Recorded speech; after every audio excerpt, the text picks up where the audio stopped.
All right, well, good morning, everybody. It's wonderful to see you all, and happy Mother's Day to all the moms from my side. It's great to have you celebrate the wonderful gift of motherhood with us today. And I get the wonderful pleasure and privilege today of having a conversation with some of the amazing women of Riverview Church alongside our guest speaker, Sidhara De Mel, who you're going to hear from in a few moments. So how about you put your hands together, give them a big warm Riverview family welcome. And what I'm going to do is I'm going to take a moment just to run down the line and get them to just introduce themselves by name and tell you a bit about who they are and what they do, and then we'll dive into some questions. How about we start with you, Sidhara? Yeah, fantastic. So, morning everybody. Great to be here with you all. Thank you so much for having me. This is such a great church. I'm already excited. As Tim said, my name is Sidhara, and if you hear a little bit of an English accent, it's fading now, but it's because I used to live in England and I moved to Perth about a year ago. So I've only been here for a year, and I love Perth. It's great. Right. So I grew up in Sri Lanka and then moved over to England for university, and I was working for a church out there. And currently I work at the Rocks Church as their discipleship pastor, and I also have another job because we balance stuff, and that's what we're talking about today. I work for a company called Lead Different, which is a corporate leadership development company, and so that takes up most of my time. Married to my gorgeous Dev, who is my husband, who's here as well. He's bigging up himself, which is great. That's just a little bit about me. Fantastic. Well, great to have you with us this morning. Karina?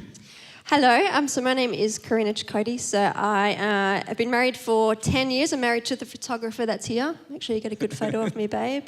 Yeah, and me. I've been married for 10 years, and I work for an international child rights organisation called Save the Children. Spend a lot of my time working with Aboriginal young people, trying to keep them safe in community and not in prison. So that's what I do for a living. Fantastic. Wow. That's wonderful. Great. Lynda? Thanks, Karina. My name's Lynda, and I'm the wife of Glenn, who plays the piano up here. And I also have two beautiful daughters, Kira and Claire. They're 19 and 21.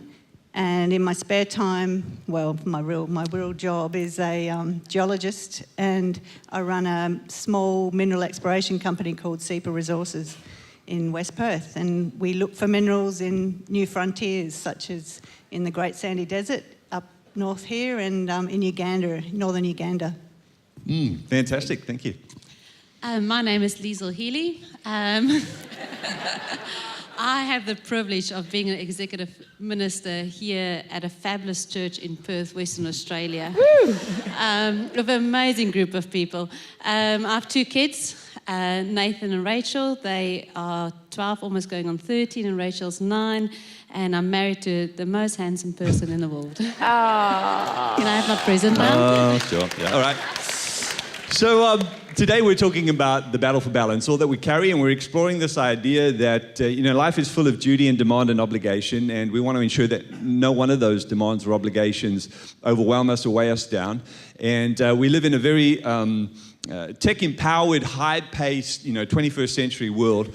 And the question is balance even achievable? Is it a realistic goal? Or are we grasping for the wind here? And when it comes to life and the challenge of doing life well, is there actually more to the equation than just balance? Is balance actually achievable? And I'll maybe start with you, Liezl. Let us know what you think. Yeah, balance means that things are equal. So in my view, I don't think balance is possible. I think the question is so much deeper. It is, what do you value? And then in every season to determine what is priority for that season. And I don't think you're going to have a balance even over your whole life of equal proportions. So I don't think it's possible to have a balanced life. But I do feel like you can determine what's a priority for a specific season. So maybe. Yeah, I agree with you, Liezl. I think the word balance implies that you could potentially fail if everything is not like a seesaw. And I don't like to set up images of failure. I try to look at things to succeed in. So, I just try not to use the word or think about the word as an image. But I try to be in the moment when I'm doing something, so that just devote yourself to whatever you're doing at that time rather than worry about all the other things around the edges. That's good. And if you're not then necessarily striving for balance, what are you striving for, Karina? What are you hoping to achieve in any moment or season of life? Yeah, so for me, it's less about balance and more about finding a rhythm. And I think in different seasons in your life are going to demand different things from us. Yeah. And so it's more about what's the new rhythm for this season that I'm in, rather than trying to get a balance, because I think balance almost gives us this idea we have to be in control of everything. We're trying to balance all the plates everywhere, whereas rhythm is more about grace. So, the Bible talks about in Matthew about, the unforced rhythms of grace, and I think that's where we find our sweet spot. I love that. That's beautiful. And for you, Sidhara? Well, I think we've just kind of gone through my whole preach for the morning, so we can all go home after this one. No, I think I'd agree with everybody. Right. I don't think a perfect equilibrium exists among all facets of life. I think that's a bit of an impossible goal to achieve. But I love what Karina said about those unforced rhythms of grace, and that's what Jesus talked about in the Bible. And so whenever I look for a roadmap for my life, I like to look at the Bible, and I like to hear what God actually says about our lives and say, yeah, live in those unforced rhythms of grace. And every rhythm will be different for every season of my life. So when I was single, my rhythm was different to when I got married, and then when I have kids, that will change again. And so what's the rhythm of life in the season of life that we're in? And that's, I think, is a better way to live life. Yeah, that's brilliant. I love that. Yeah, you were going to say Yeah, I was just going to say, and life happens. You can be as planned as possible, but life happens. Yeah. And that's why those rhythms are important, and the grace of God is important, because you actually need to be able to handle with what life throws at you. And when life happens and all those demands and those duties and those obligations come your way, what do you do at a practical level to manage that reality and give the necessary attention to whatever's in front of you? Maybe I'll start with you, Lynda. How do you, at a practical level, manage the reality of life's demands as a woman, as a CEO, as a mother, as a wife? Yeah, look, I can't really live without my iPhone anymore. My diary is incredibly important. And the other thing is delegating. And I was reminded about delegating with my daughters the other day. I almost never, ever picked them up from school. And they didn't resent that. They just knew that I had it covered by other people. And the one time I did pick them up, or was supposed to pick them up, I did actually forget one day, and they don't let me forget that either. So delegating and have a diary. Yeah, very good. Fantastic. What about you, Sidhara? What kind of practical steps have you kind of applied to your life that help you manage? The practical steps are really important, and they came out of a principle, I think, that I realized. That someone told me once that if everything in your life is important, then what you're saying is that nothing is actually important. And I was like, ooh, that's a bit harsh.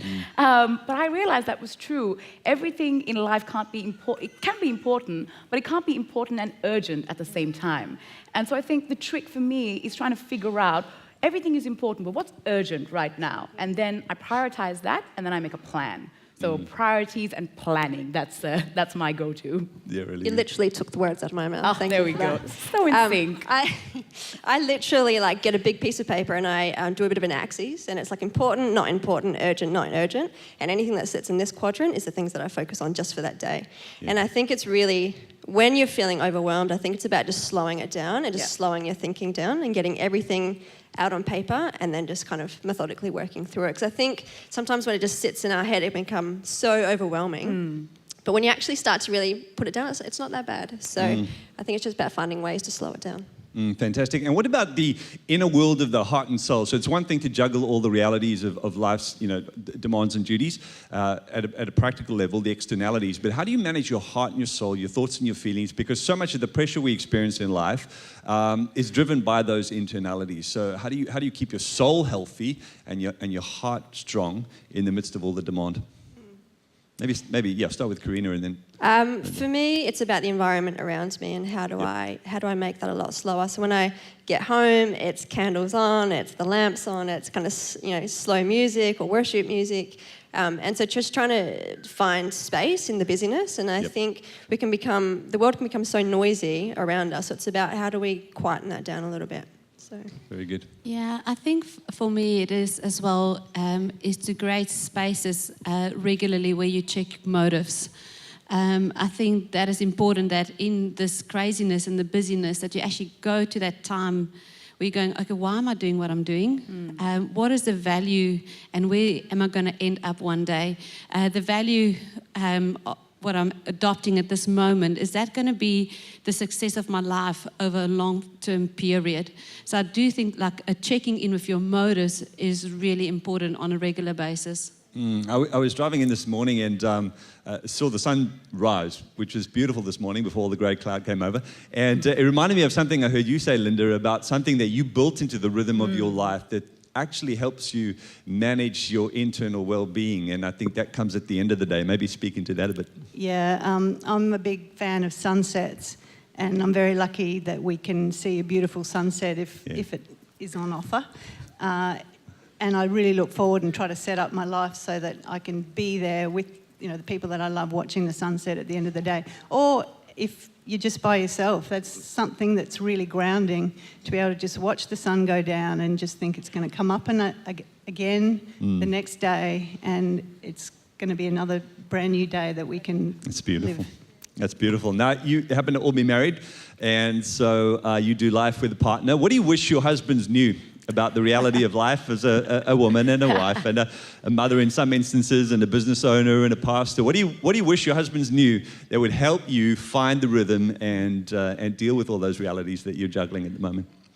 Start with you, Sidhara. Yeah, we'll start with me. Well, I've only been married a year and a half, so you can tell me if this changes in about 10 years, and I will start crying. But I think I'm not really a quiet person, so I think Dev already knows everything that I wish him to know. So we'll put it that way. But I think the thing that I value most about our marriage is this idea of partnership. When we set our vows, we said we were in this together. And I think that's actually played out at a really practical level. And so how we approach life is that we're doing it together. So we kind of share the load that way, and that's emotional, but it's also spiritual, and it's also practical. And I think being a woman and trying to juggle everything, and that's what we're talking about today, one of the most beautiful things, like I'm an acts of service girl, so it's like you do the dishes, I am yours forever. Like, do you know what I mean? You can buy me flowers if you want, but if you do the laundry, I'll be happy as Larry. So I'm like, and that's the kind of approach that we have to our marriage. So it's like, well, I'm speaking, this week's a bit heavy for you, hey, I'll do the dishes. Or, oh, that week you've got something on at work, I'll do the laundry. And we go into it thinking that we're in it together and we're better together. And Fantastic. That's what I love. That's wonderful. Fantastic. How about you, Karina? For me, it's been about knowing when to pull me in and when to push me out. And Okay. I think sometimes he's learned that the hard way. But I think, sometimes it's kind of like knowing when I need just for him to give me a hug and to be able to say everything's going to be okay and you're okay. And also knowing my ability and to be able to go, but I still know that you're more than able to do this, So I think it's doing both of those things and knowing when the right time is to do those things. Fantastic. Great. Lynda? Yeah, mine's empathy. It's that coming home at the end of the day and wanting to download, and then there'll be good things and there'll be bad things, and just to be in the moment with me and don't try to solve the problems, just listen. I don't want you to solve my problems, I just want you to be there and support me. Absolutely. It's not about the nail. All right, Google that, guys. It'll be very helpful. Okay. How about you, my darling? Anything I need to know? The list, let me just look at the list. The list is going, the list is going, the list is going. No, I think I do agree with Lynda. It is really those moments where you can actually just be yourself and vulnerable and just be open. And when you feel like a little bit weak, that the person actually just embrace that. And they encourage you and love you and say, okay, I've listened, and then saying, you can do it. Being your cheerleader. Yeah. Absolutely. Fantastic. Got it. I've written that down. All right. All right, well, it's been absolutely wonderful to have a bit of a conversation with you today about the reality of life in the 21st century, particularly as a woman and a wife and a mother and a business owner and a pastor, and all the wonderful things that you do juggle in life. And so we want to thank you for taking the time just to open a bit of your heart and share a bit of your life experience and your wisdom. How about we put our hands together and give them all a big thank you and a round of applause.